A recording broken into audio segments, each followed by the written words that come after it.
Laboratório de Otimização Combinatória. Professor Alexandre Freire. Na aula de hoje falaremos sobre visão geral da disciplina. E vocês estão ouvindo aí a música Lady What's Your Name?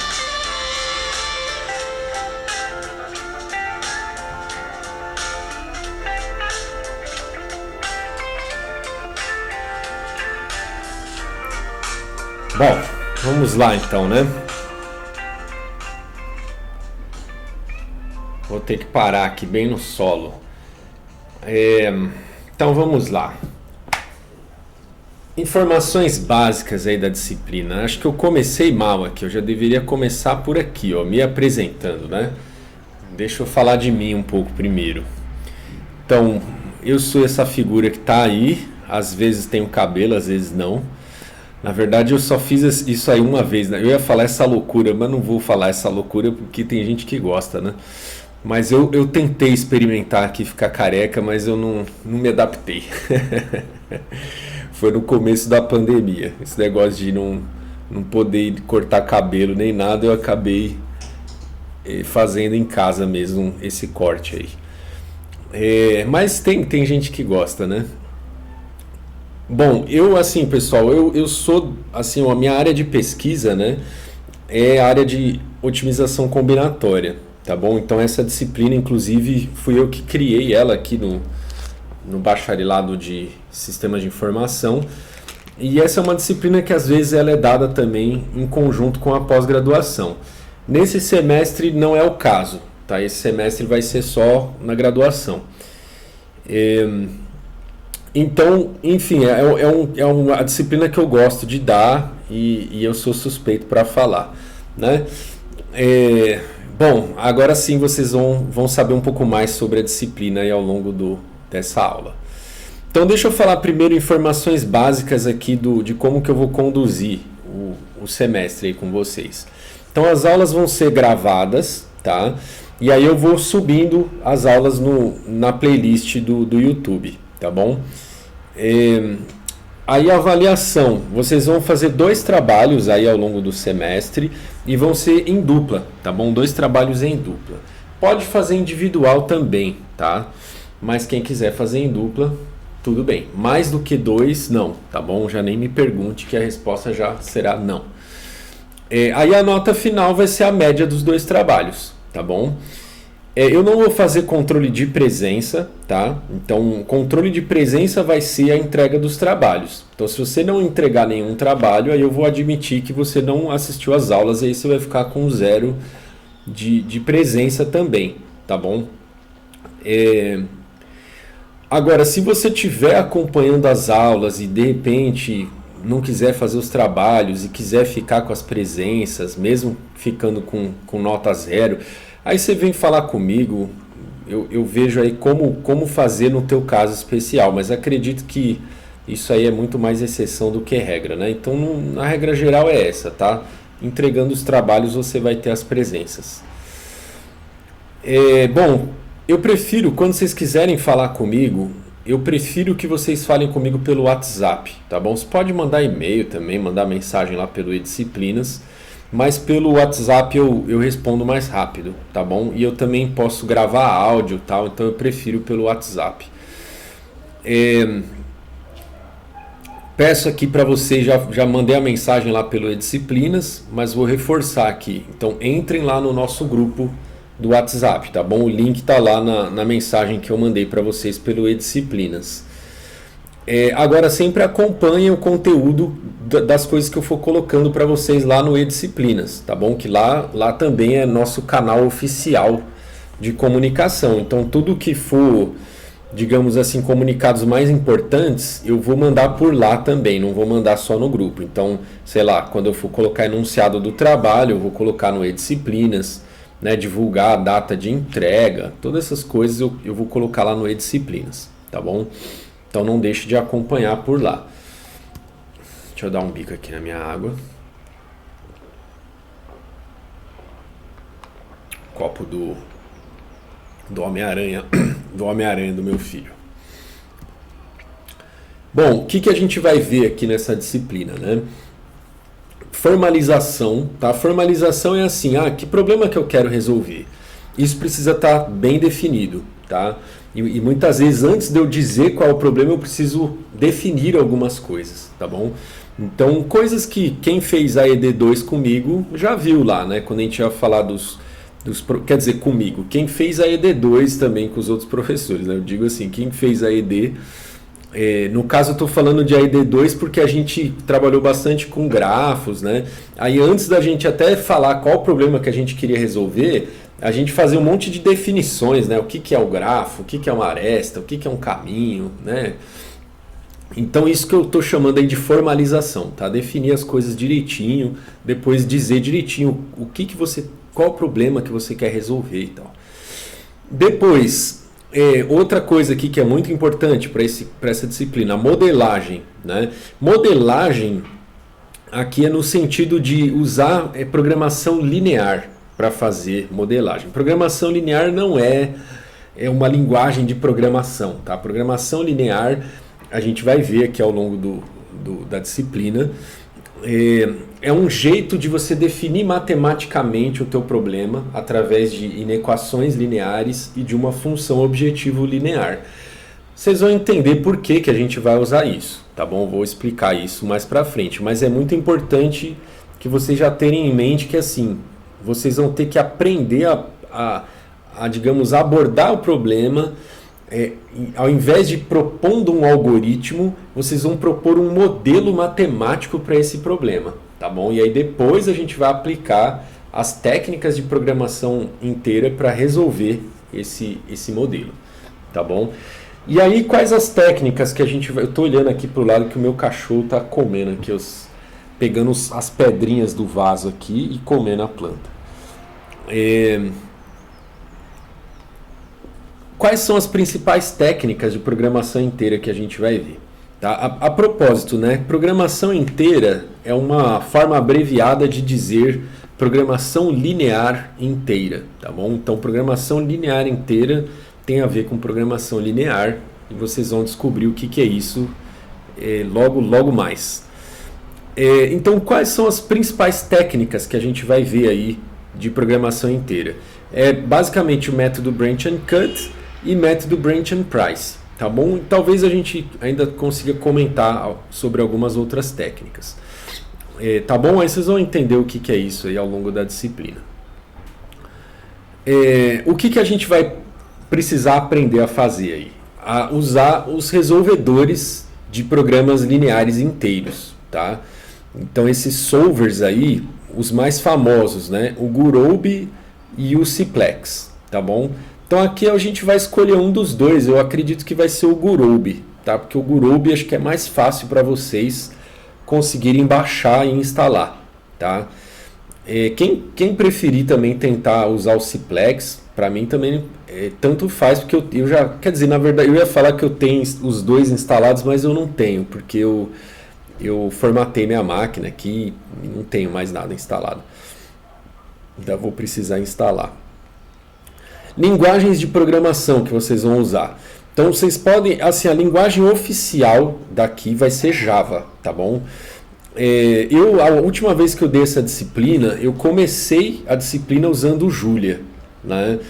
Só que aí no meio da disciplina, no meio do semestre eu fui para Java, tá? Eu tive um negócio lá que eu tinha que fazer no Julia, eu não consegui fazer, aí eu fui para o Java. Eu estava entusiasmado com a ideia de usar o Julia, né? Só que aí chegou num ponto lá que deu um probleminha, eu tive que ir para o Java, uma pena, tá? O Julia, ele é uma linguagem mais parecida com o Python, tá?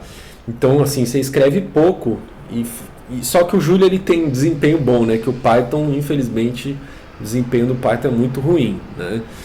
Então o Julia, digamos, eu vou simplificar, que é como se fosse um Python voltado para ter bom desempenho, né? Então quem tiver curiosidade, quiser dar uma olhada aí também como faz aí para usar esses solvers aí em Julia, eu até tenho lá no YouTube, tenho a playlist da última vez que eu dei a disciplina, e lá as primeiras aulas, como eu tinha falado, estão em Julia. Então quem quiser dar uma olhada lá por curiosidade, dá uma olhada lá, vocês vão ver algumas coisas lá sobre isso. Mas aí dessa vez agora já vou começar direto do Java, né? Bom, vocês podem usar também qualquer linguagem que vocês quiserem, tá?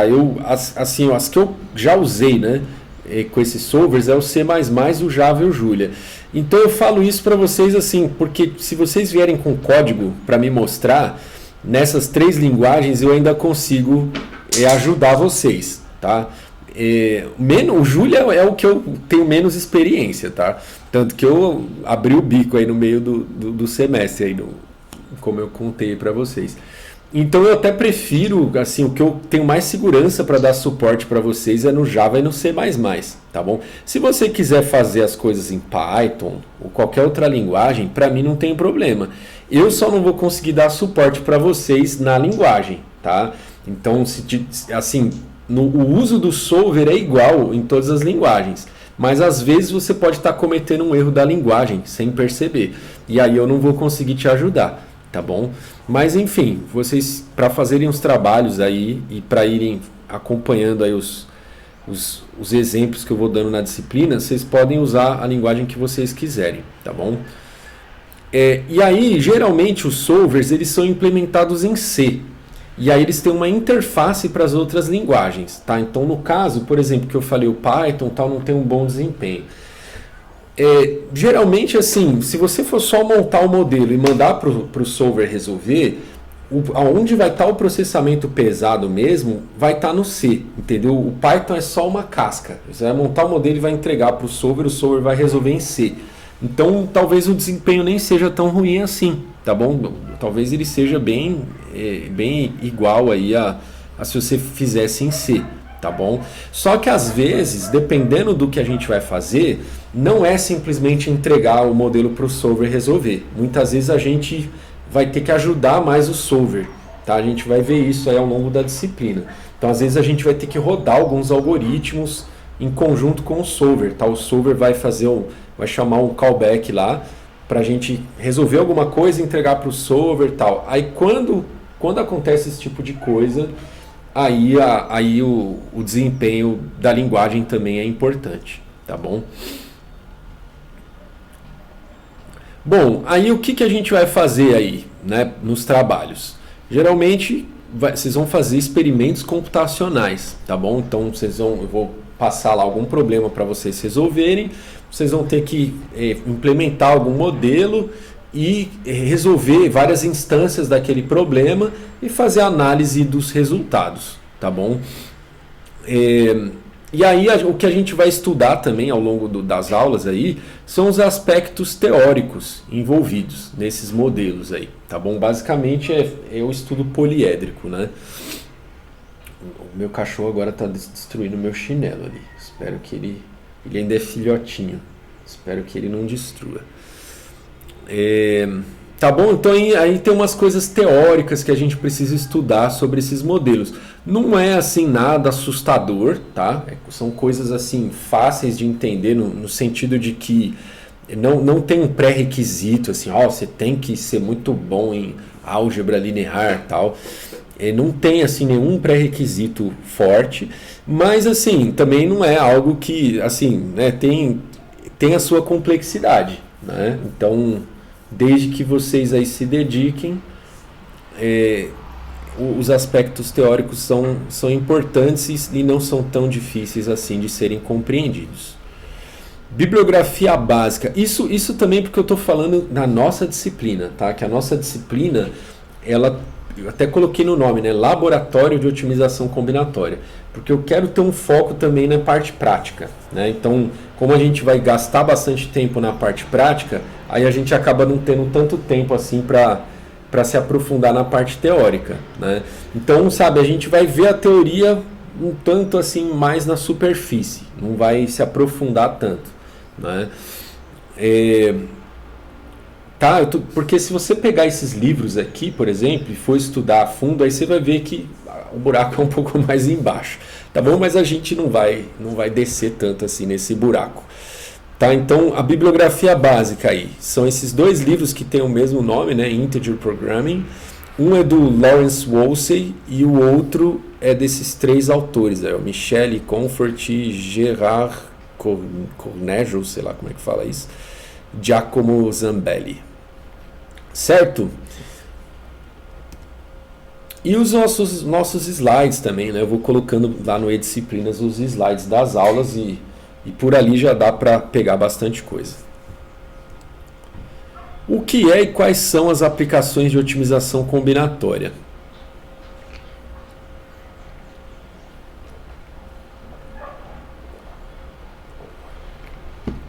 Quando a gente fala otimização, tem a ver com ou minimização ou maximização, tá? Então, ou você quer minimizar alguma coisa, minimizar os custos lá que você vai ter numa determinada situação, ou então maximizar o ganho que você vai ter numa determinada situação. A gente vai ver exemplos daqui a pouco. E quando a gente fala combinatória, é porque o conjunto de soluções viáveis é finito, né? Então, quando esse conjunto não é finito, assim, não é só isso, né? Essa coisa do finito, do não finito, tem a ver com se a gente está trabalhando dentro de um espaço discreto ou contínuo, né? Então, quando a gente fala otimização contínua, aí geralmente a gente está falando de problemas lá que tem soluções fracionárias, né? Pode ter soluções fracionárias. No nosso caso, a gente vai sempre trabalhar com soluções inteiras, né? Aí você vai falar assim, mas que fracionária inteira, o que tem a ver? Vocês vão entender isso já, tá bom?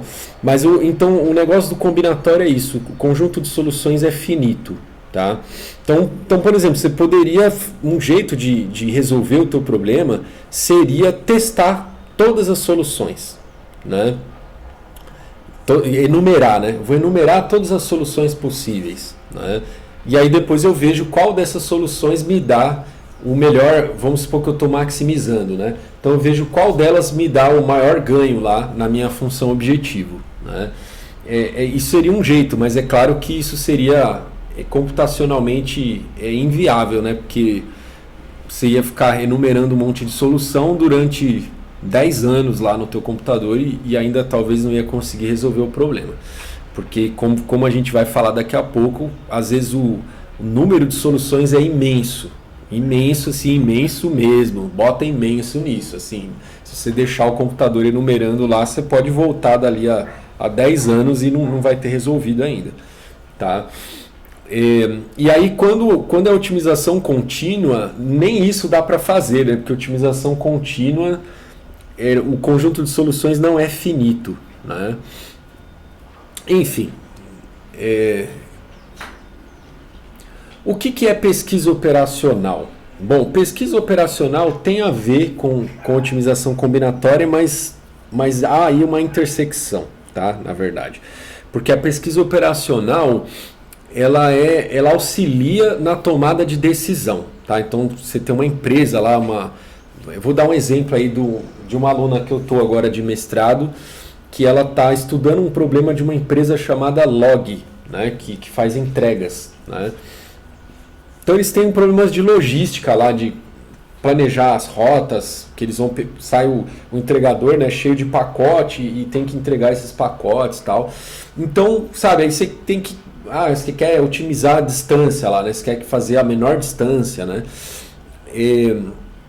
Então isso é um problema de otimização, isso é um problema de pesquisa operacional, que te auxilia na tomada de decisão, né? Falar, esse pacote eu vou entregar para qual entregador que vai entregar, qual é a rota que ele vai fazer, né? Então tudo isso são decisões logísticas que a tua empresa tem que tomar.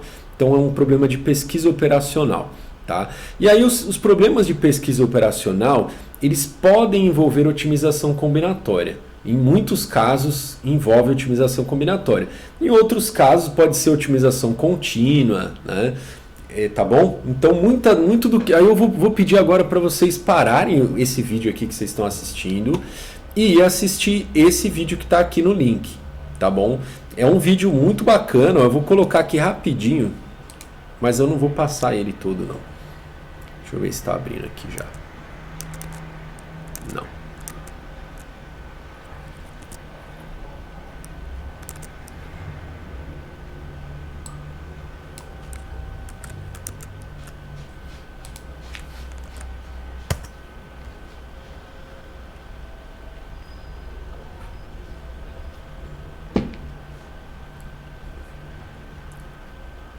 Tá no fone de ouvido aqui, vocês não vão conseguir ouvir. Tá, então aqui ó, o vídeo é muito legal para explicar o que é pesquisa operacional, um vídeo bem empolgante. Então eu vou pedir para vocês pararem agora esse vídeo que vocês estão assistindo e assiste lá o que é pesquisa operacional, tá bom?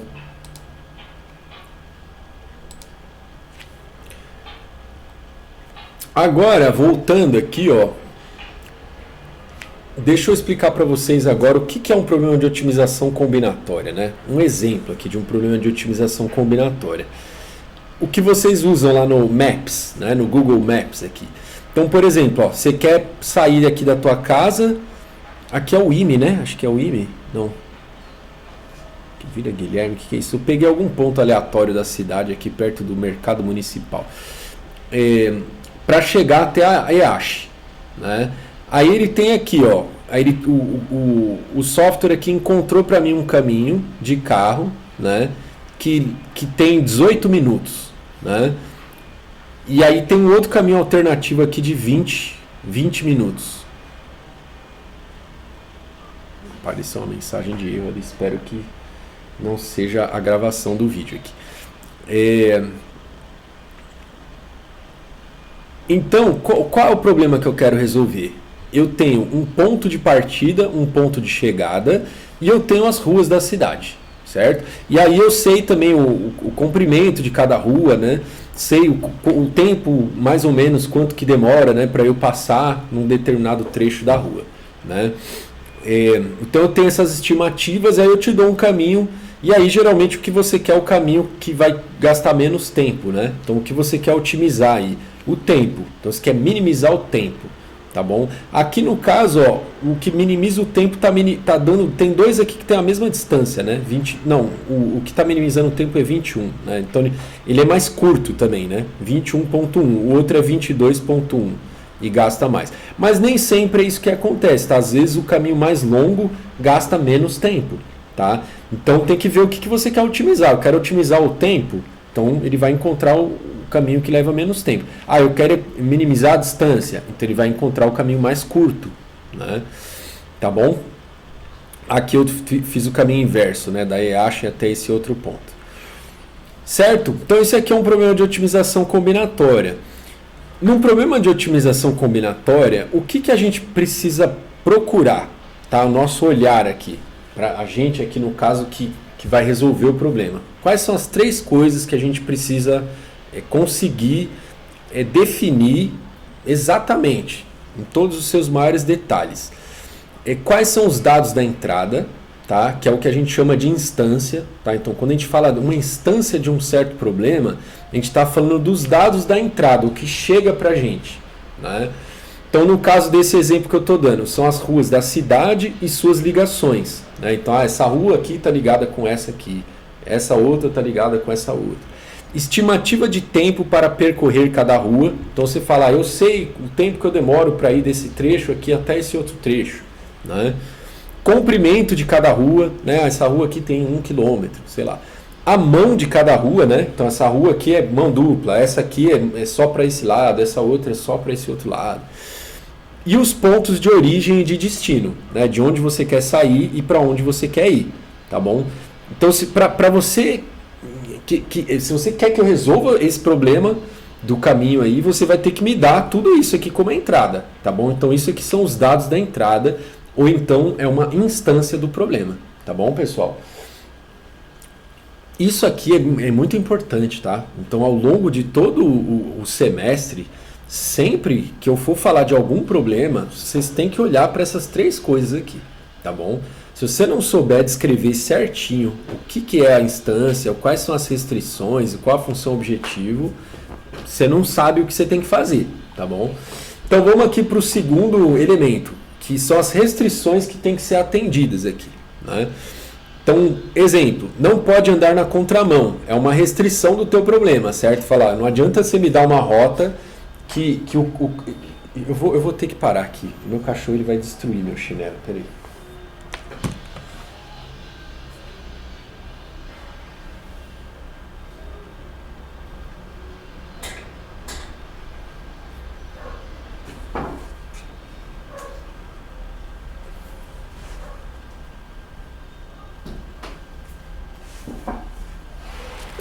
desculpa. Ele é filhotinho ainda, ele não se adaptou aqui direito, eu também não me adaptei a ele direito. Eu geralmente, quando eu estou trabalhando, eu vou gerenciando, né? Que as coisas que ele apronta eu vou mexendo com ele, mas agora é a primeira vez que eu estou gravando aula com ele aqui junto. Agora também já prendi ele na cozinha ali para não me dar mais problemas. Tá, então restrição que tem que ser satisfeita, né? Não pode andar na contramão. Outra coisa, só pode ir de uma rua para outra se existe ligação entre elas, né? Não adianta você falar, eu tô aqui na Paulista, aí agora eu vou para Marginal, tipo, né? Você tem que ter uma ligação ali entre as ruas, né? Caminho deve começar na origem e terminar no destino. Não adianta você me traçar uma rota que começa num lugar onde eu não tô, né? Ou então termina num lugar que não é o lugar para onde eu quero ir. Não pode passar 2 ou mais vezes na mesma rua, tá? Isso aqui é uma restrição, mas no caso de quando a gente está minimizando aqui a distância ou minimizando o tempo, é claro que ele não vai fazer isso, né? Ele não vai passar 2 vezes no mesmo lugar, porque isso vai ser mais custoso, tá? Mas é sempre bom deixar claro o que pode e o que não pode, porque às vezes, pessoal, tem determinados contextos que o cara, vamos supor que assim, você está passando com um caminhão em algum lugar e aí você coleta alguma coisa, né? Você ganha, vai coletando, sei lá, não sei o que, né? O que o cara poderia coletar, né? Não sei, vai um caminhão desses que vai pegando lixo reciclável, né? Então ele passa na rua, pega aqui um lixo, pega ali e tal. E aí às vezes, né, durante a rota ele volta de novo no mesmo lugar para coletar mais lixo, né? Porque, né, da hora que ele coletou para depois pode ser que tenha mais lixo de novo, né? Sei lá. Então pode ser que o caminhão fique zanzando e tal. E às vezes você quer ter uma regra de que não, você não passa 2 vezes no mesmo lugar. Então às vezes é bom você especificar direitinho, porque nem sempre a coisa vai sair assim de graça pela função objetivo. E aí por último, função objetivo. Então, como eu tinha falado, ou é minimização ou maximização, né? Aí no caso, caminho mais curto, né? Você pode falar, eu quero minimizar a distância, né? Ou então um caminho mais rápido, né? Que é o menor tempo, né? E etc. Poderia ser várias coisas aí.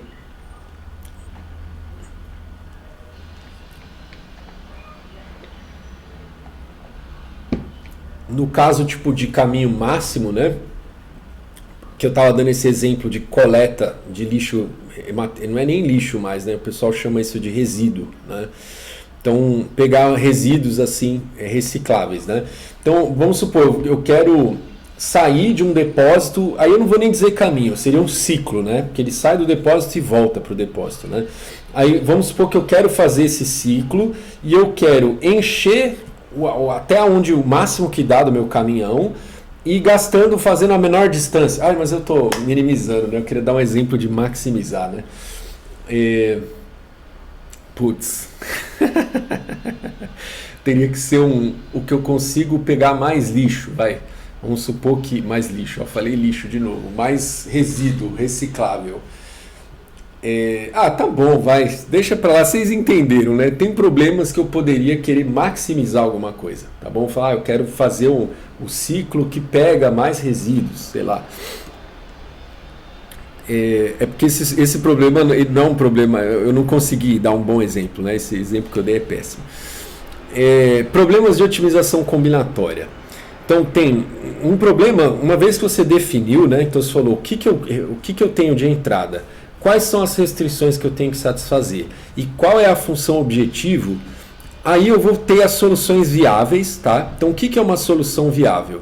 É um objeto que satisfaz todas as restrições, tá? Então no caso aí do exemplo do caminho, é um caminho que começa lá na origem, vai até o destino, passa por cada rua que ele passa uma vez só, né? Então ele não passa 2 vezes na mesma rua, ele não passa em nenhuma rua na contramão, né? Quando ele sai de uma rua e vai para outra é porque tem ligação entre essas ruas, né? Eu nem escrevi tudo aqui, né? Certo? Então ele respeita todas aquelas regras que a gente tinha especificado lá, Tá? Então, todas as soluções que respeitam todas essas regras, a gente vai chamar de solução viável. Tá? Então, essas são as soluções viáveis do nosso problema. E num problema de otimização combinatória, o número de soluções viáveis é finito. Tá bom? No caso aqui, você vai enumerar todos os caminhos, né, que começam aqui na origem e terminam lá no destino.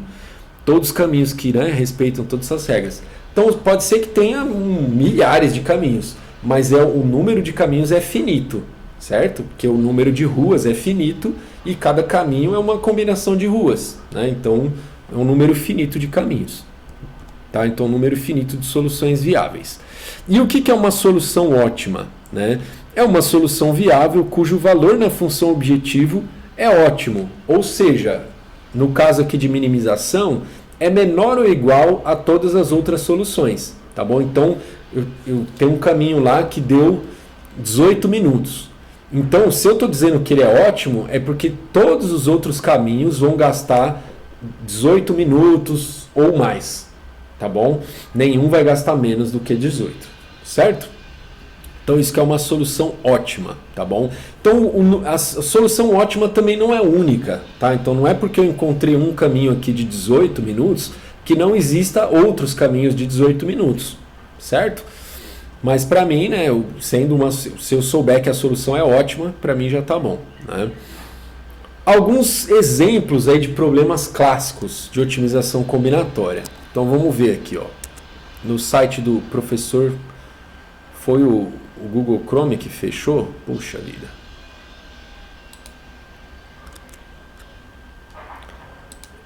Na página do professor Paulo Feofilov, tá? PF aqui do IME. Emparelhamentos em grafos bipartidos, né? Então, vamos ver aqui, ó, as definições. Então, o que é um grafo bipartido? Ó? Eu tenho os vértices, né, que são as bolinhas, as arestas que ligam, né, os vértices.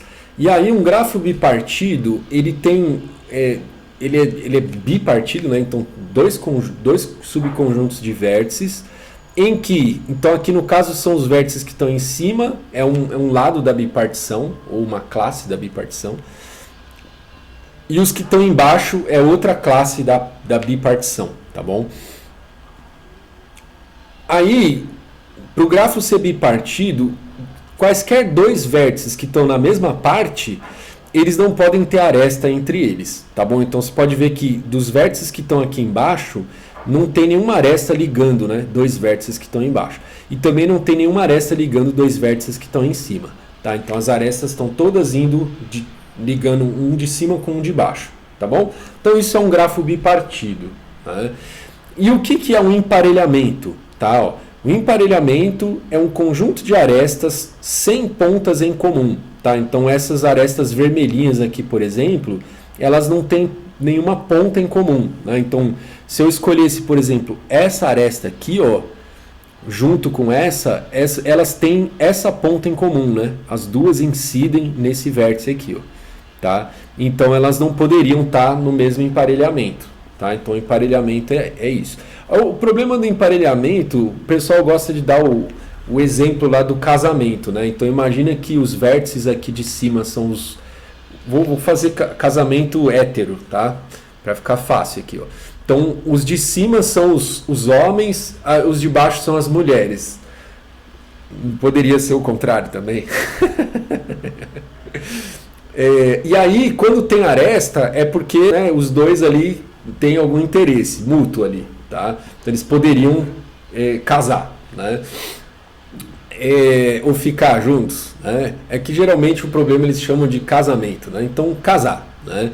E aí então o emparelhamento você vai, né, vai casar pares aqui, né? E aí geralmente a gente quer encontrar um emparelhamento máximo, né? Você vai falar assim, é o que eu quero fazer o maior número de casais, né? Formar o maior número de casais. Então você vai escolhendo arestas que não têm pontas em comum, porque são casamentos monogâmicos, né? Então cada homem pode casar no máximo com uma mulher e cada mulher pode casar no máximo com um homem, né? Então aqui, ó, vamos ler o que está escrito aqui, ó. É fácil encontrar emparelhamentos pequenos, né? Então colocar uma aresta só é um emparelhamento, né? Então é fácil encontrar emparelhamento pequeno. O problema difícil aí no caso é encontrar emparelhamentos grandes, né? Então o problema do emparelhamento é o quê? Encontrar um emparelhamento máximo em um grafo não dirigido. Então o emparelhamento máximo é que tem um número máximo de arestas, tá? Então esse aqui é um exemplo, tá, de problema de otimização combinatória, tá? A gente está falando difícil aqui, mas esse difícil assim, não é difícil no sentido que a gente vai falar daqui a pouco aí de dificuldade, que é um tipo que o buraco é mais embaixo aí, tá? Então aqui esse aqui são problemas fáceis de resolver, na verdade. Outro exemplo aqui, ó, árvores geradoras de custo mínimo, né? Deixa eu ver se tem uma figura aqui. Ó, aqui, ó, vou pegar essa figura do canto aqui, ó. Opa.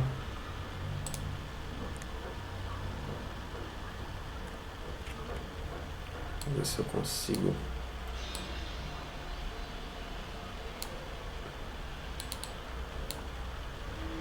Cadê? Me perdi aqui.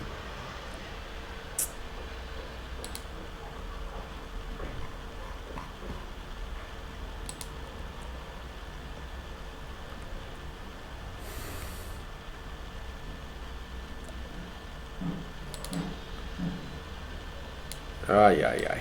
Tô tentando achar aqui o exemplo aumentado.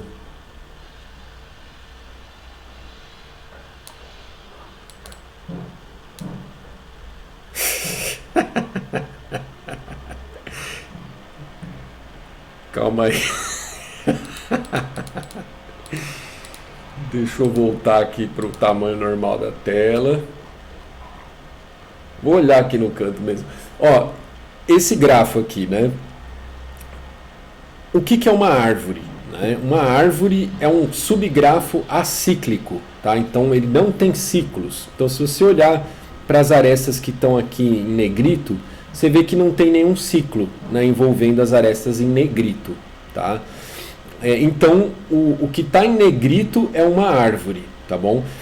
Quando é árvore, tem que ser conexo, tá? Então se você tivesse, por exemplo, lá quando a gente estava falando aqui, ó, do emparelhamento, né? Ó, isso, se você olhar só para as arestas em vermelho, isso aqui não tem ciclo, né? Mas isso não é uma árvore, porque não está conexo, tá bom? Isso aqui a gente chama de floresta. Então a árvore, então eu estou olhando aqui para o negrito, ó, tá conexo, tá bom? Tá tudo conectado, certinho. E a árvore, ela é geradora quando ela contém todos os vértices do grafo, tá bom? Então uma árvore geradora é isso, é uma árvore, ou portanto ela é acíclica, né? E ela contém todos os vértices do grafo, tá? Então isso aqui é uma árvore, tá? E aí a árvore é uma árvore geradora, tá? Uma árvore geradora. E aí o que é uma árvore geradora de custo mínimo? Aí você vai associar um custo a cada aresta do grafo, e aí você quer uma árvore geradora que tenha custo mínimo, né? Você vai somar lá o custo das arestas da árvore, e aí não vai ter nenhuma outra árvore que tenha o custo menor do que aquela que você está falando que é ótima, tá? Então, o problema da Minimum Spanning Tree, aí, que é a árvore geradora mínima. Dado um grafo não dirigido, com custos nas arestas, encontrar uma árvore geradora mínima do grafo. Tá? Então, geralmente, pessoal, o problema, na hora de você enunciar o problema, às vezes você não está dizendo aqui explicitamente o que é a entrada, quais são as restrições e qual é a função objetivo. Você não está, tipo, explicitamente assim no sentido de separar, que nem eu estou falando aqui, ó. Ó, o que é entrada, o que é, quais são as restrições, qual é a função objetivo, né? Você não vai, tipo, fazer isso assim, você vai misturar essas coisas, né? Tá, então aqui, ó, tá tudo meio que misturado e muitas vezes tem definições preliminares, tá? Então aqui, ó, quando você fala árvore geradora, por exemplo, então isso já tem que ter sido definido aqui antes, né? Então ele começa aqui, ó, o que é um grafo, né? Seja G um grafo não dirigido com custos nas arestas, né? Aí ele está dizendo, ó, o custo pode ser negativo ou positivo, né? Então coisas que são importantes, né? Você fala assim, o custo é o quê? É um inteiro, é um número real, ele pode ser positivo, pode ser negativo, né? Esse problema, só para vocês verem como o buraco é mais embaixo, esse negócio de problema de caminho mínimo, quando os custos são não negativos, o problema é fácil de resolver. Quando você pode ter custos negativos, aí o problema já pode ficar difícil, né? Quem fez AED2 comigo aí o semestre passado, viu isso lá. A gente estava estudando algoritmos para resolver problema de caminho mínimo. E aí, se você tiver custo negativo nos arcos, aí os algoritmos, tem algoritmo que não funciona, né? Aí tem algoritmo que funciona, mas se tiver ciclo negativo, aí o algoritmo já não funciona, né? Enfim, e isso porque resolver esse problema em geral, né, com custo negativo nos arcos é um problema difícil assim, num aspecto que eu vou falar aqui daqui a pouco. Tá bom? Então tudo isso tem que estar muito bem especificado. Então muitas vezes a gente faz definições preliminares e aí depois no enunciado a gente fala assim, né, já tudo numa talagada só, né? Então aqui, ó, definiu o que é o custo, aí vai definir o que é uma árvore geradora mínima. Ó. Uma árvore geradora mínima de G é qualquer árvore geradora de G. Ó. Aí tem um link aqui, você não sabe o que é árvore geradora, você vai clicar aqui no link e vai ver, ó, o que é árvore geradora. Uma subárvore de um grafo não dirigido é qualquer subgrafo de G que seja uma árvore. Né? Tá, ele vai definir aí certinho o que é árvore geradora, certo?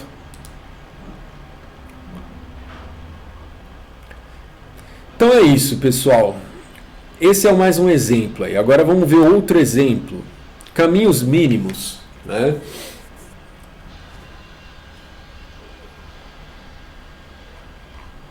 Deixa eu pegar aqui o enunciado.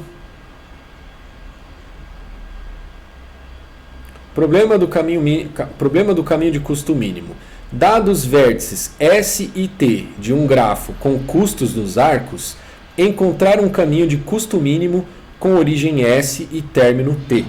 Tá? Então esse enunciado aqui, ó, ele já supõe que você sabe o que é um vértice, que você sabe o que é um grafo, que você sabe o que é um caminho, que você sabe qual é o custo de um caminho, que você sabe o que significa um vértice ser origem, o que significa um vértice ser um término, né? E aqui nesse enunciado ele não está falando se os custos podem ser negativos, se eles podem ser só positivos. Então se o enunciado não fala, você não pode assumir que o custo é só não negativo, você não pode assumir isso, tá? Se o enunciado não fala nada, tá bom? Então você tem que falar, não, o enunciado não falou nada, então o custo pode ser qualquer coisa, né? Pode ser um número real, sei lá, qualquer coisa, né? Então, a não ser que isso tenha sido dito aqui nas preliminares, tá bom? Ó, custos nos arcos, ó, vamos ver aqui, ó, custos nos arcos. E não sei se ele fala aqui de, ó, podendo ser positivos ou negativos, tá vendo?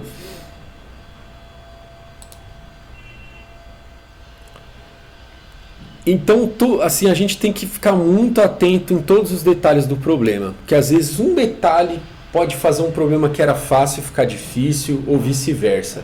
Às vezes um detalhe também pode fazer um problema que era difícil ficar fácil, tá? Então a gente tem que ter muita atenção nos detalhes, tá bom? Então, ou seja, quando eu pedir para vocês, por exemplo, enunciarem um problema, vocês têm que conseguir fazer isso com a maior riqueza de detalhes possível. Porque não pode ter ambiguidade, tá bom? Você não pode ficar na dúvida, falar assim, mas será que um caminho, por exemplo, será que eu posso repetir vértices no caminho ou não posso? Né? Porque se tem custo negativo, pode ser que você queira ficar repetindo vértice, aí você vai ciclar a vida inteira, né? Aí você fala, não, o caminho não pode repetir vértice, né? Tá? Então as coisas têm que estar muito bem definidas, tá bom? Agora, isso aqui vai ficar como exercício para vocês, tá bom? Eu quero que vocês entrem aqui nesse link e leiam a definição do problema de fluxo máximo, tá bom? Então eu quero que vocês leiam aqui, ó, o que é um fluxo. Vocês vão ver todas as definições aqui, ó, capacidade dos arcos, tal. Tá bom? Então fica como exercício aí, lê o que é o problema do fluxo máximo, tá bom? Pois eu vou assumir que vocês sabem o que é esse problema, tá? Então, não deixem de fazer esse exercício. Problemas difíceis. Os problemas, para falar de difícil, vamos falar de fácil primeiro, tá? Então, problemas fáceis, o que são? São problemas que a gente consegue resolver em tempo polinomial no tamanho da entrada, tá bom? Então, todos esses problemas aí que a gente enunciou, problema do caminho mínimo, quando os custos são não negativos, ou então, pelo menos, quando não tem ciclo negativo, né? Então, até pode ter custo negativo nos arcos, mas não pode ter ciclo negativo, né? Então, o problema dá para resolver em tempo polinomial no tamanho da entrada. Vocês viram isso em introdução à análise de algoritmos, né? O que é polinomial no tamanho da entrada, né? Então, eu tenho uma entrada de tamanho n e o meu algoritmo ele executa em tempo limitado lá por algum polinômio, né? Então, n elevado a k para algum k constante, né? Tipicamente esses problemas eles são resolvidos através de algoritmos exatos, né? Então, algoritmo exato no sentido de que ele encontra uma solução ótima para o problema, tá? Falando de problema de otimização, né? Então você roda o algoritmo, ele roda em tempo polinomial e ele encontra uma solução ótima para você.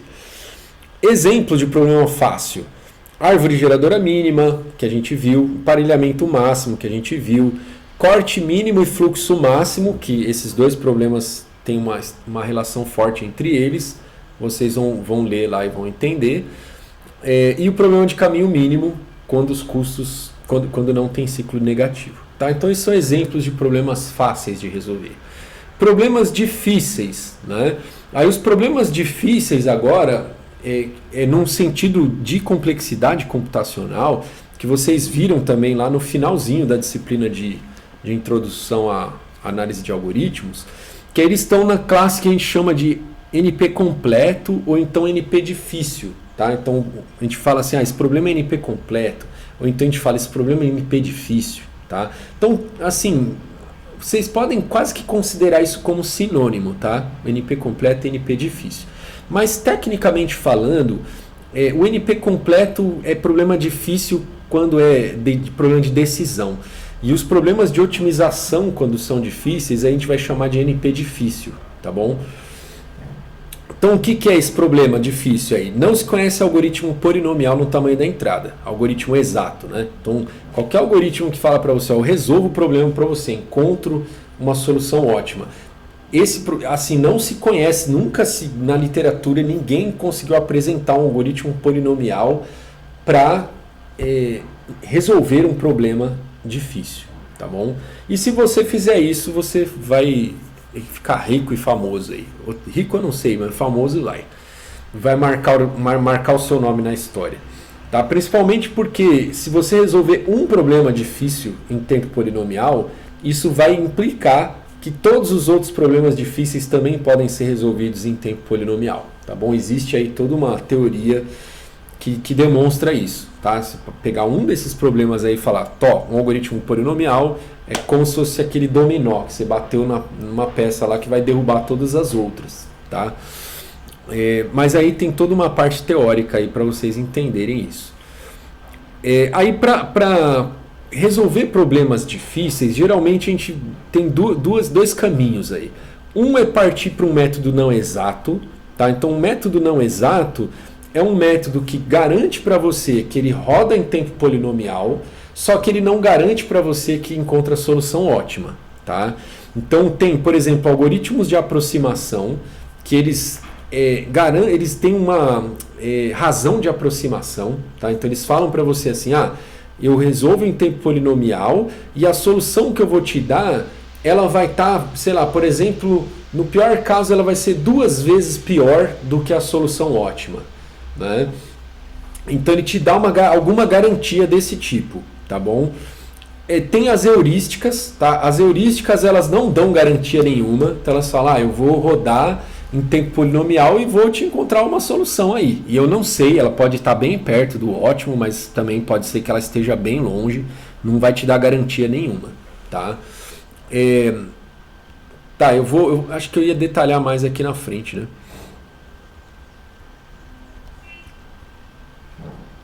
Tá, então eu vou falar rapidinho, mas eu continuo a falar disso aqui na frente. Então, tem os métodos não exatos, tá? O algoritmo de aproximação, heurística e outras coisas. E tem os métodos exatos, que são aqueles que encontram solução ótima. Só que aí eles não conseguem garantir que vão rodar em tempo polinomial, né? Então tem branch and bound, programação inteira e outras coisas. Exemplo de problema difícil. É um problema bem famoso aí, o problema do caixeiro viajante. Também em inglês é Traveling Salesman Problem, né? Esse problema é assim, eu quero sair de eu tenho vários pontos que eu quero visitar, né? Aí eu quero passar por todos eles, então imagina que você tem um mapa lá, né? E aí você tem vários pontos turísticos lá da cidade que você quer visitar. E aí você fala, bom, eu quero fazer um ciclo, então eu vou começar num lugar e vou terminar nesse mesmo lugar.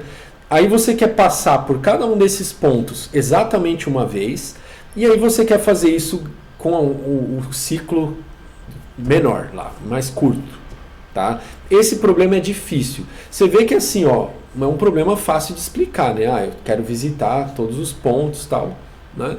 Parece que não tem nada demais, né? Não tem nada de diferente desses outros problemas aqui que a gente já viu, né?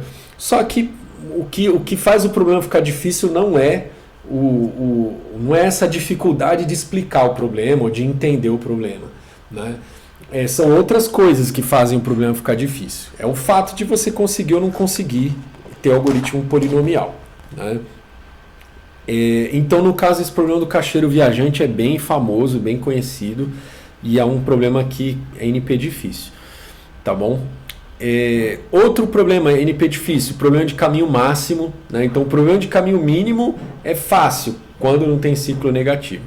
Agora o problema de caminho máximo é NP difícil. Árvore geradora de comunidade. É um outro exemplo que não vou nem falar, vai.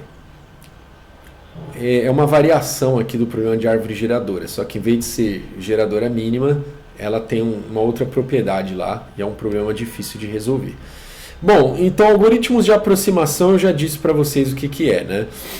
E aí só uma coisa que eu não falei, ele é mais de interesse teórico do que prático, tá? Então geralmente quem estuda algoritmo de aproximação é da área da teoria, tá bom? As heurísticas não, as heurísticas elas já têm mais uma coisa prática, né? Então geralmente quando vocês forem resolver algum problema de logística de alguma empresa, aí que é um problema que você não consegue resolver em tempo polinomial, tal, aí você vai usar técnica às vezes de programação inteira e mesmo assim também às vezes não dá conta de resolver, aí você vai resolver com uma heurística, né? Então assim, a heurística ela no meio que não te dá garantia de nada, então, a única garantia que ela te dá é que ela vai rodar em tempo rápido, mas a solução ela pode ser péssima, tá? Só que no geral, tá, tem muitas heurísticas que conseguem bons resultados na prática, tá bom? A única coisa que a pulga que fica atrás da orelha é que você nunca vai ter garantia de nada, entendeu? Pode ser que para algumas situações lá ela encontre soluções muito ruins, tá bom? Branch and bound. Branch and bound já é um método exato, né? Então ele encontra a solução ótima, só que então ele não te garante que ele vai resolver em tempo polinomial, tá? Pode ser que no pior caso seja exponencial. Na prática pode ser que consiga resolver instâncias de algum tamanho razoável aí, tá? E para um algoritmo de branch and bound ir bem, ele precisa de bons limitantes, tá? Então a gente vai falar de branch and bound mais para frente aí no nosso curso. Mas só falando rapidamente, né? O branch and bound, ele basicamente fica enumerando as possíveis soluções. Então ele fala, eu vou construir um caminho, vai. Então eu poderia começar indo por esse lugar. Aí depois ele tenta começando por outra rua, né? Aí ele vai criando uma árvore das possibilidades, né? Então, se eu começar por essa rua, né? Se eu começar por essa, se eu começar por essa. Aí ele vai enumerando isso tudo. E aí ele vai criando limitantes, né? De limitante inferior e limitante superior, né? Então, lower bound e upper bound, né? Então ele fala, até onde eu criei esse caminho aqui, ó, eu já gastei tanto tempo. Então ele construiu um caminho até um certo lugar. Aí ele fala, até aqui, por esse caminho eu já gastei 10 minutos. Né? E eu tenho uma estimativa que no máximo eu vou gastar 20 minutos. Então ele vai tendo estimativas assim, do mínimo e do máximo de cada caminho. Aí dependendo do que vai acontecendo, ele vai conseguindo podar essa árvore de possibilidades. Né? Então ele fala assim, eu tenho um caminho que aqui eu sei que no mínimo eu vou gastar 20 minutos. Ah, mas eu já encontrei um outro caminho lá que dá 15 minutos. Ah, então esse de 20 aqui eu já posso descartar. Porque né, o limitante inferior dele já é pior do que algo que eu já tenho na minha mão. Então eu vou descartando alguns caminhos desse jeito. Tá bom?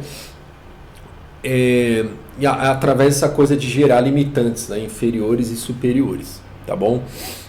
Vocês vão entender isso mais a fundo aí quando a gente for falar disso em mais detalhes. Programação inteira é uma técnica mais sofisticada, tá?